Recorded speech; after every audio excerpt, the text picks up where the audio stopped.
Hello and welcome to another episode of In Conversation. I'm your host, John Rees. Tonight we're joined by someone whose life has been shaped by exile. Ahmed El-Brahim was born far from his homeland in Palestine. His journey speaks to the pain of displacement, but more powerfully to the achievement born of resilience. In 2011 he founded the Watan charity. Watan means homeland. Today Watan is transforming lives across Sudan, Palestine and beyond through education, healthcare, women's empowerment and much more. It's a pleasure to welcome the founder and CEO of Watan, Ahmed El-Brahim. Ahmed, welcome to the programme. Well, thank you so much. Was there any particular moment in 2011, any particular thought or incident that got you to found Watan?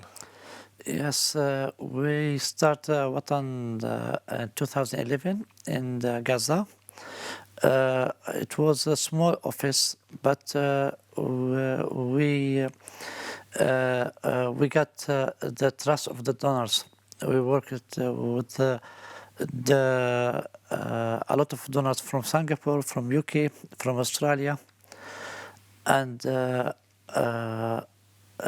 this trust gave us more trust, more the vision to open other branch around the world. Alhamdulillah, we are in the 2025. We implement a lot of projects in more 21 countries, in Africa, in Asia, Pakistan, Indonesia. We sponsor more 30,000 orphans around the world. We implement all these projects by quitting the job and work directly in the ground.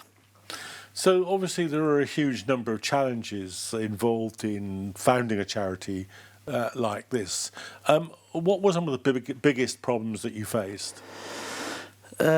Always, it's some countries it's not not the same, especially in Africa. We need some time. The team speaks same language like French and understand the mentality. The most problem we are facing always it's emergency. Watan still implement the emergency projects from 3 years without stop, from Morocco to Libya, to Gaza, to more 2 years, and now in Sudan. And the emergency is one word, but it's a lot of challenge and a lot of problem. And Watan, the name, why? Because I was born in Algeria, and I lived there 16 years, and I got this feeling I'm strange in this country. But Algerians always respected Palestinians, but they called me every day the Palestinian, and this word sometimes they destroy the heart.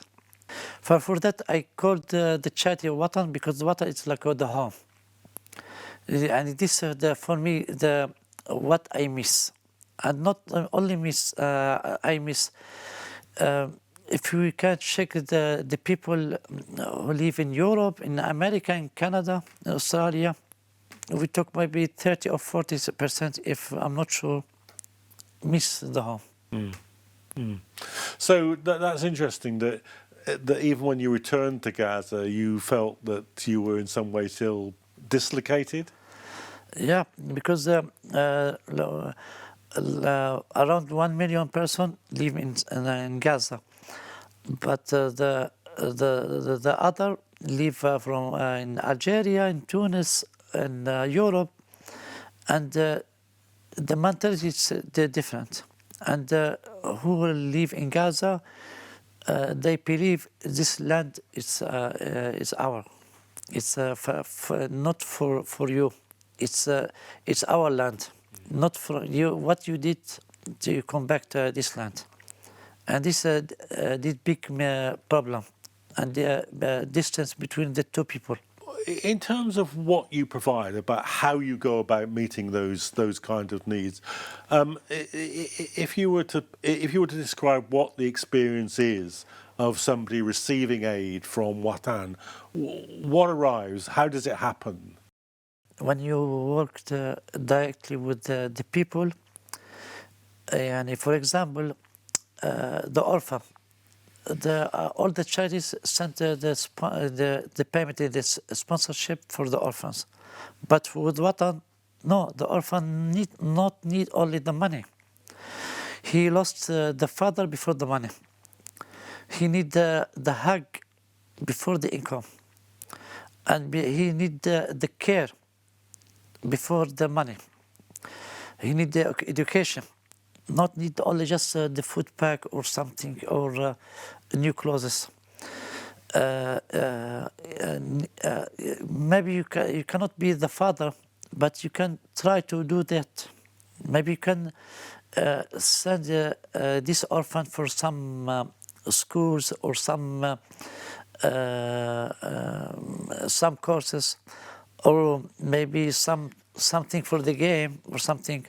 But for us, Watan is have the different thing for implement the project. This one. Second, and for example, now Gaza, we cannot cook in the same food, the same meal every day, because Gaza people is not just for eat anything. You need sometime give him some message.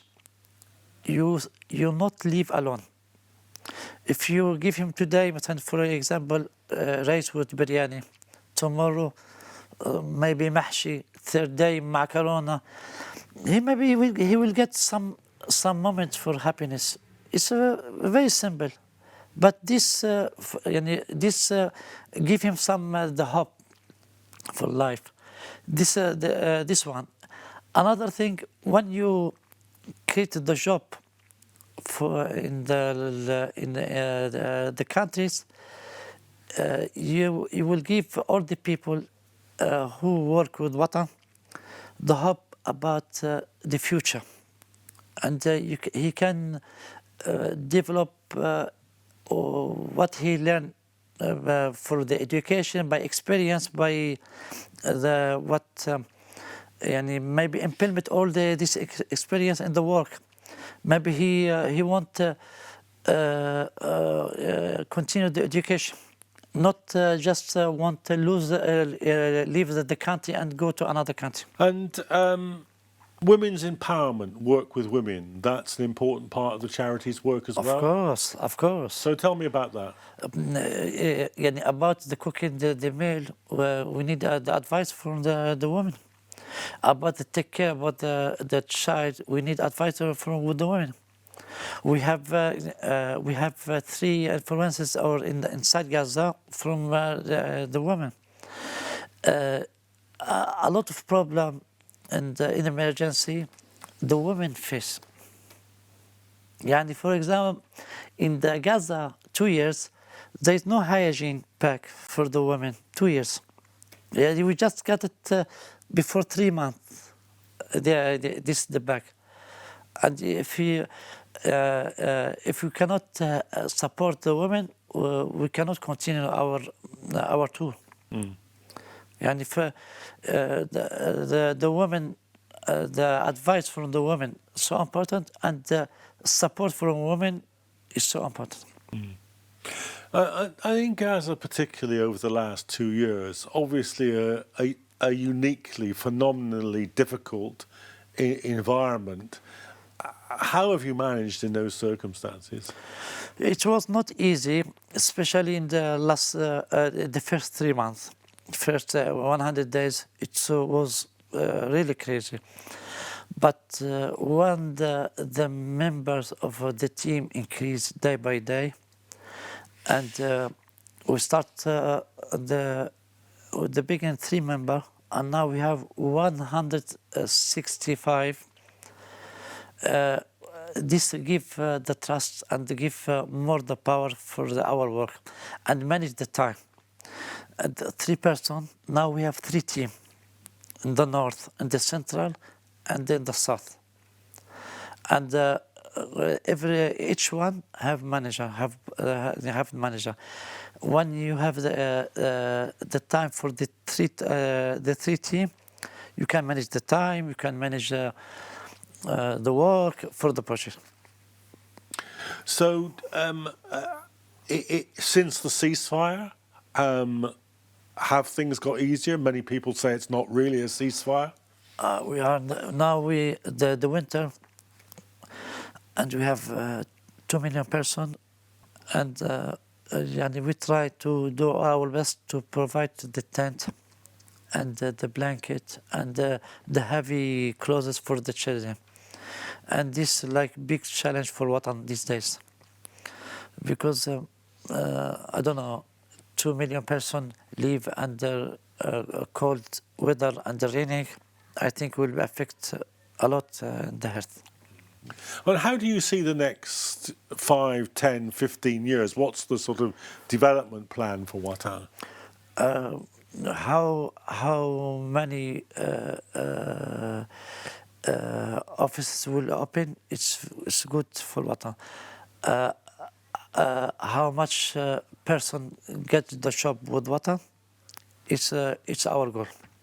We hope we give a lot of people and the maximum for the good job for the charity on the ground, and this is our goal. And how many people we can help, Watan help these people. This is our goal. We not want the families facing the problem, but this time is so crazy. Every time we have floods, we have emergency, we have war. We try to do our duty, and Watan just want to be in the top 10 and charities around the world, but just only after the trust, after get the trust from the donors.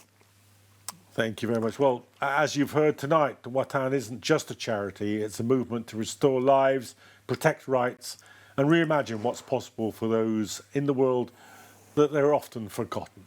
Thank you now for watching, and do tune in for more episodes of Conversation with us right here on the Islam Channel. Thanks you very much.